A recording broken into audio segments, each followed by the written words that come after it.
제가 얼마 전에 건강검진을 받았어요. 요즘은 다 대장 내시경을 하더라고요. 용종 같은 게 조금씩 있다고 하더라고요. 이 용종이 있으면 어떤 문제가 생기는 건가요? 최근 우리나라에서 발병률이 급격하게 증가하는 게 바로 대장암이라고 하는 부분입니다. 대장에 대한 간단한 이야기부터 시작을 해보도록 하겠습니다.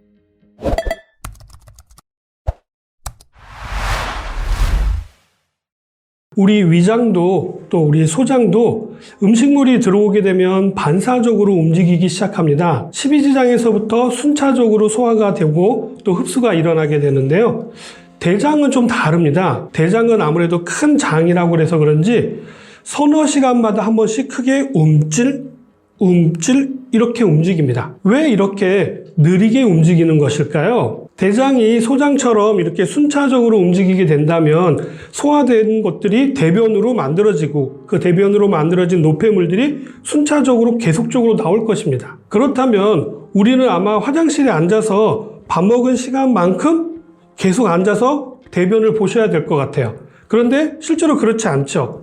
그 이유가 바로 뭐냐면 소장은 순차적으로 움직이지만 대장은 서너 시간마다 한 번씩 움찔 이렇게 움직이기 때문에 이것들이 저장될 수 있는 시간이 있다라는 거죠. 이 대장의 신비는 또 한 가지가 있습니다. 제가 질문 하나 드려볼게요.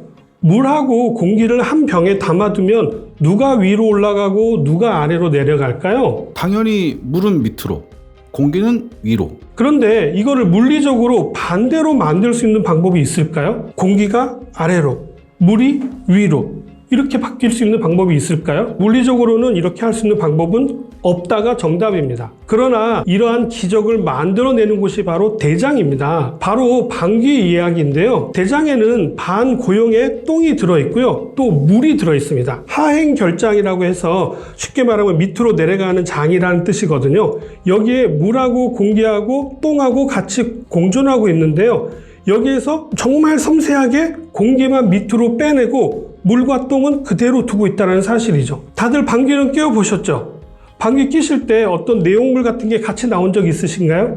아니면 물이 같이 나온 적 있으신가요? 하행결장에 있는 장이 굉장히 섬세하게 공기만 밑으로 내려보냈다는 사실이죠. 물론 간혹 똥이 같이 나오는 경우가 있고요. 또 설사가 같이 나오는 경우가 있기는 합니다. 그런데 그거는 지극히 장이 정상적이지 않을 때 나타나는 현상일 뿐인 거지 장만 정상적이라면 그런 일은 절대로 일어나지 않는다는 사실이죠. 우리의 대장 너무 신비롭지 않나요? 다음으로 대장이 하는 일에 대해서 말씀을 드리자면 수분의 흡수가 일어나는 곳이 바로 대장입니다. 장 속에 있는 노폐물 중에서 수분을 적절하게 흡수를 하게 되면 말랑말랑하고 쭉 나오는 바나나 똥을 보실 수가 있게 되는 거고요. 대장에서 수분을 너무 많이 흡수하게 되면 변비가 되고 너무 흡수를 하지 않으면 물음변이라든지 아니면 설사가 되는 것입니다. 이 대장에서 너무 물을 많이 흡수하지 않게 되는 경우가 있는데요. 스트레스를 받는다든지 어떤 자기 몸에 맞지 않는 음식을 드셨을 때는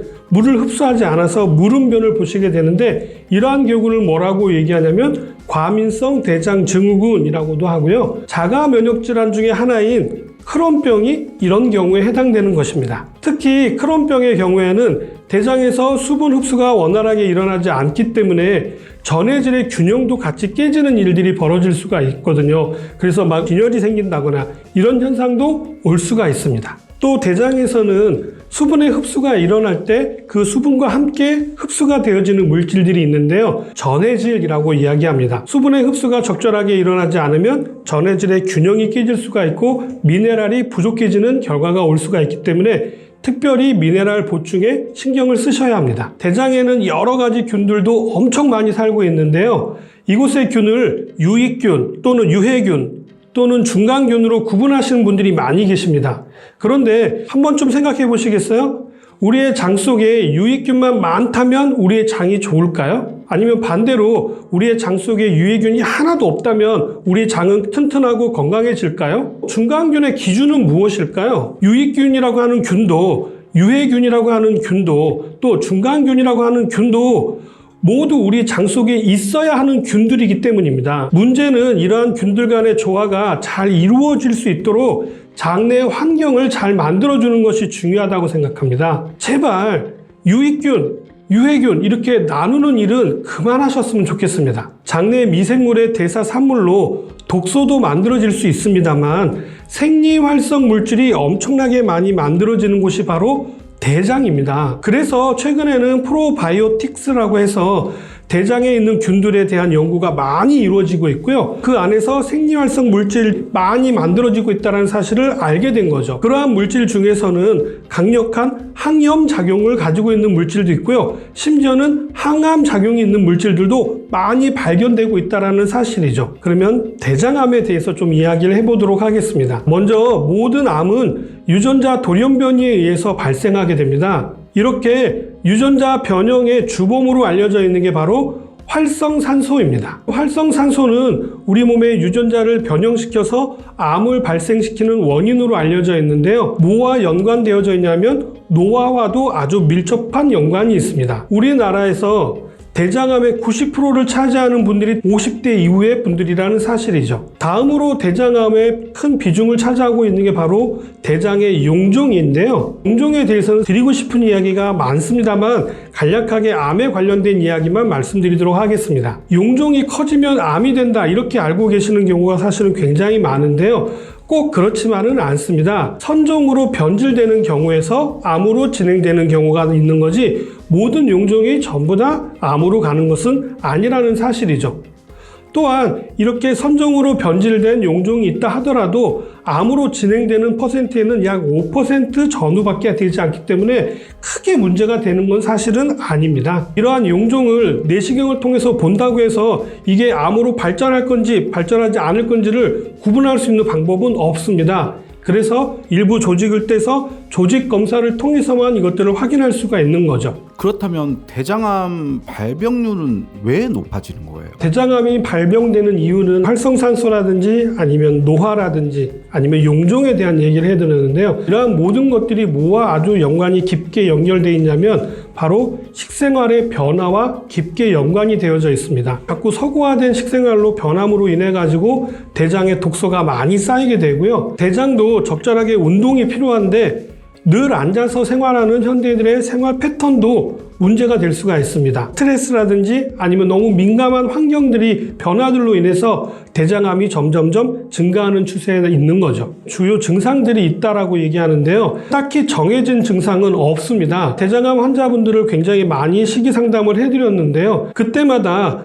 대장암의 위치에 따라 증상이 다 다르게 나타나고요. 대장암이 말기인데도 전혀 증상이 나타나지 않는 경우도 여러 번 있었습니다. 또 하나의 대장의 신비가 있는데요. 대장에는 통점이 없다라는 사실이죠. 그래서 대장은 통증을 느끼지 못합니다. 배가 아픈 것은 내장이 아픈 것이 아니라 그 주변의 압력의 변화로 인해서 근육이라든지 아니면 다른 장기들이 아프다는 것들을 대신 신호로 보내주는 것이죠. 이러한 통증이 인지될 정도로 오래됐다라고 하면 굉장히 대장암이 심각한 상태라고 보시면 될 것 같습니다. 대장암의 주요 증상이 이거다 저거다 이야기하시지만 경우에 따라 다 달라지기 때문에 너무 거기에 국한해서 생각하실 필요는 없고요. 대신 좀 주의 깊게 살펴보셔야 될 증상들은 몇 가지가 있습니다. 그 중에 첫 번째가 바로 혈변입니다. 혈변을 보시게 된다고 한다면 일단은 대장암과 무관하게 대장에 문제가 발생된 경우이기 때문에 반드시 대장 내시경을 해보시기를 적극 권장해 드립니다. 두 번째로는 평상시와 다른 변색을 보시면 의심해 보셔야 합니다. 변색이 약간 시커멓게 나온다든지 또는 너무 허옇게 나온다라고 보여지신다고 한다면 장에 어떤 문제가 발생했다고 보시면 됩니다. 주로 흑변 같은 경우에는 상복부, 위장이라든지 아니면 십이지장 쪽 그쪽에서 출혈이 있다라고 보시는 게 맞고요. 회색변 같은 경우에는 담즙 분비가 원활하게 일어나지 않기 때문에 간이라든지 아니면 쓸개에 어떤 문제가 있을 가능성이 높기 때문입니다. 세 번째로는 화장실을 다녀왔는데 화장실에 똥 냄새가 너무 심하게 난다. 이럴 경우에 문제가 있다라고 얘기하시는 분도 계시는데요. 사실 이런 내용들은 이론적인 이야기일 뿐인 거지 실제로 그렇지는 않습니다. 냄새라고 하는 것은 먹은 음식물에 따라서 얼마든지 변할 수가 있기 때문입니다. 대신 좀 너무 심한 냄새가 장기간 오래 가고 있다라고 하면 한 번쯤 의심해 보셔야 합니다. 마지막으로 대장암을 의심해 보셔야 될 증상 중에 하나는 변비와 설사를 너무 주기적으로 반복하는 경우, 그럴 경우에 오히려 대장암이 발생할 가능성이 훨씬 더 높다라는 사실이죠. 이런 경우라면 꼭 병원에 가셔서 대장 내시경을 받아보시기를 권장해 드립니다. 지금까지 대장암이 발생되는 원인과 또 여러 가지 증상들에 대해서 살펴봤는데요. 뭐니 해도 대장암을 예방할 수 있다면 그게 가장 좋겠죠. 이것을 먹기만 해도 대장암의 약 80%를 감소시킬 수 있다는 건데요. 그것은 바로 물입니다. 물만 충분히 마셔도 대장암의 80%를 예방할 수 있다는 대장암을 예방할 수 있는 1등 공식인 거죠. 다음으로는 대장을 깨끗하게 청소해주는 식이섬유입니다. 대장 속에 있는 여러 가지 노폐물이나 독소들을 흡착해가지고 우리 몸 밖으로 배출해주는 역할을 하거든요. 장내 환경을 깨끗하게 청소해주고 안정적으로 유지시켜주는 물질이 바로 식이섬유인 거죠. 마지막으로는 유산균입니다. 유산균이 대장에 좋다라고 하는 이유는 뭐냐면 유익균, 유해균, 중간균이라고 이렇게 표현되어지는 것들을 적절하게 조절해주는 역할을 하는 놈이 누구냐면 바로 유산균이기 때문이죠. 이러한 밸런스를 맞추기 위해서 유산균을 권장하는 것입니다. 우리나라에서 점점점 증가하고 있는 대장암에 대해서 말씀을 드렸는데요. 적어도 40대 이후시라면 대장 내시경은 꼭 한 번 이상 받아보시기를 권장해 드리고요. 특히 60대가 넘어가신다고 하신다면 무조건 받아보시기를 적극 권장해 드립니다. 저는 다음에 좀 더 도움이 될 만한 내용 가지고 다시 찾아뵙도록 하겠습니다. 감사합니다.